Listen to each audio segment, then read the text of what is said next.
Hello, everybody. This is Alan Fine, and I'm here with Jason Liberty, who's the Executive Vice President and Chief Financial Officer for Royal Caribbean Group. And we are here on Silver Moon. We're in Greece, and we are celebrating, in fact, shortly, the naming ceremony here on Insider Travel Report.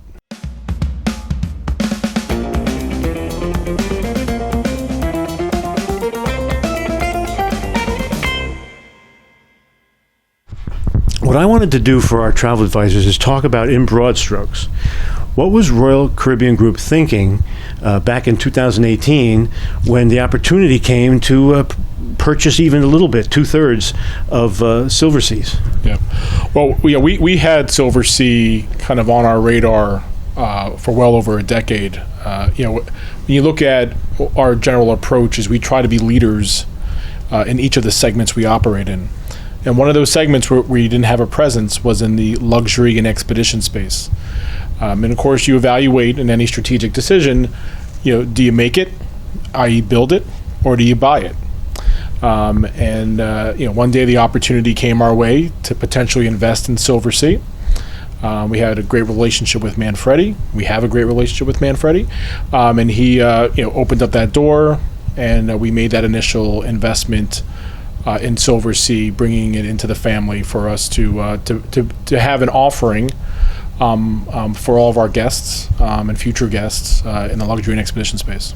What's funny, What's happened since then is because you also have Celebrity, which is moving in, trying, and Lisa Lutoff-Perlo is really pushing the luxury, Yep. Although Silversea's is the ultra luxury. That's exactly right. And luxury is a broad word, and clearly on the Silversea side, they're pushing north. Here in that ultra luxury space, which if you're here on the Silver Moon, you see it, feel it, and look it's an behind us. Yeah, eat your hearts out. So, but the deal was pretty good in the beginning. Tell me if this is right or wrong. And you got 2/3. The company was a valuation at $2 billion, and you got 2/3 for just $1 billion. Yeah, well, there was also debt that was involved. So there was $1 billion in which we had invested, which equated to 2/3 of the equity value of the business. So then someone would, if you didn't know the big picture, and you went, "Oh my God, there's a pandemic," and then they're buying the rest, the last third. What are they, crazy? Actually, it was a good thing to do.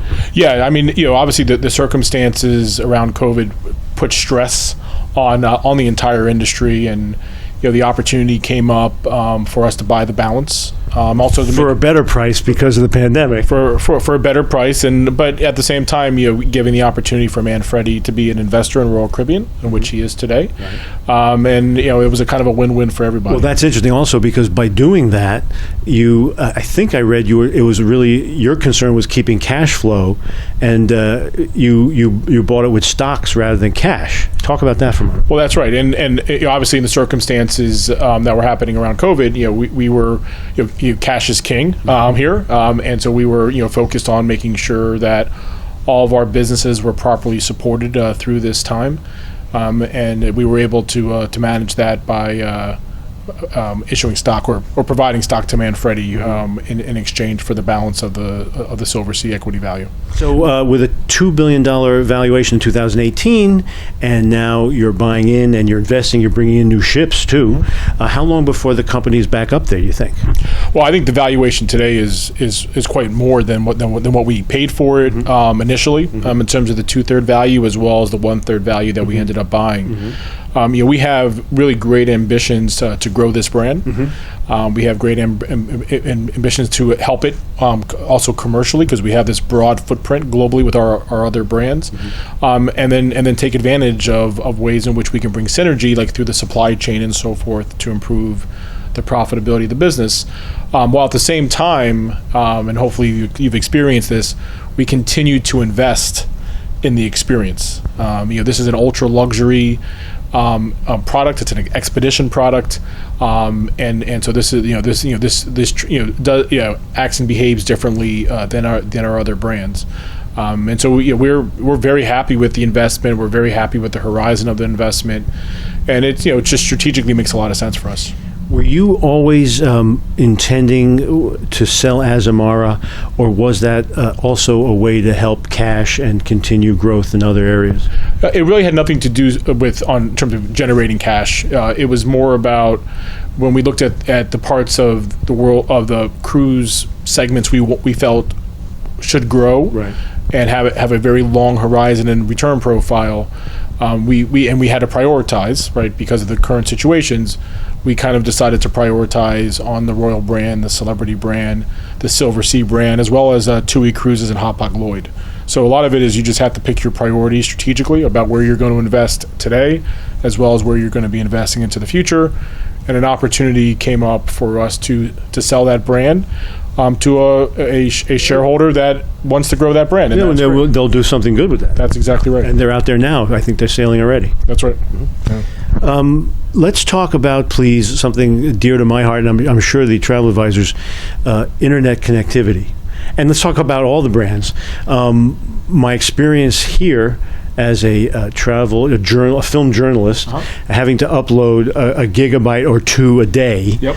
I did it. It was slow, but the key here was that it was a solid connection no matter where we were out there in the sea. The costs of it, and how did you manage it, and how does it compare to the other brands? Sure.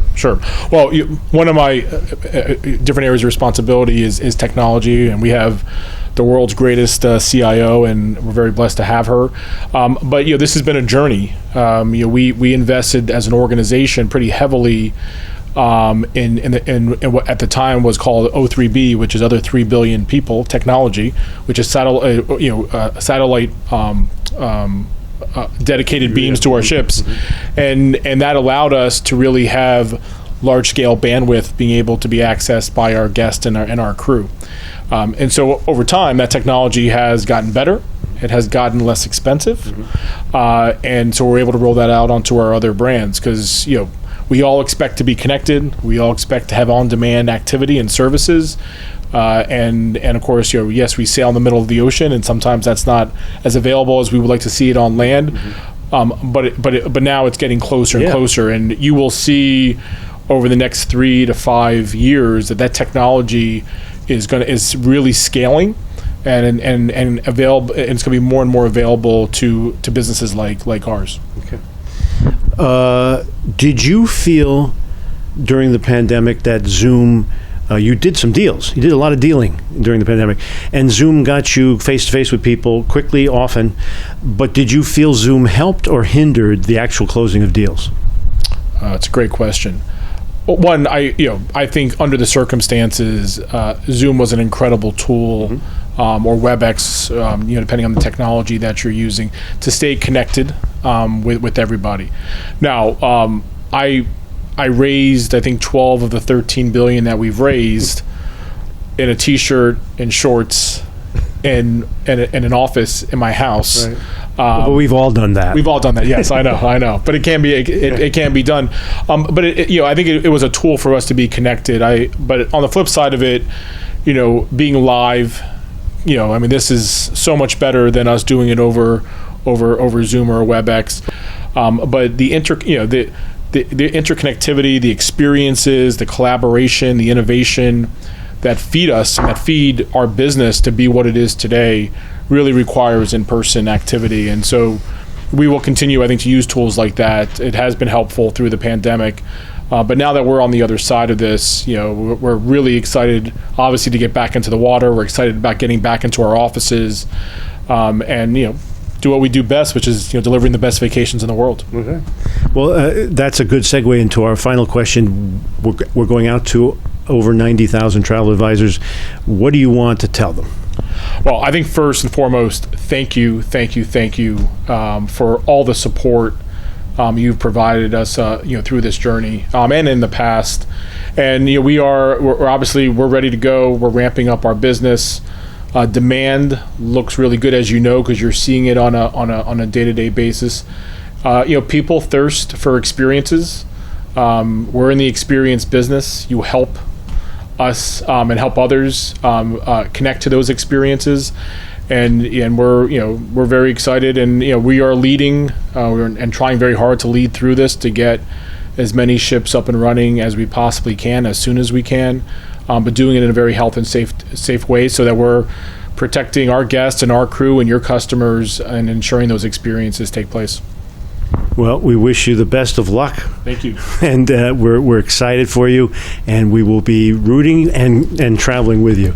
Appreciate that. And again, thanks everybody. We really appreciate it.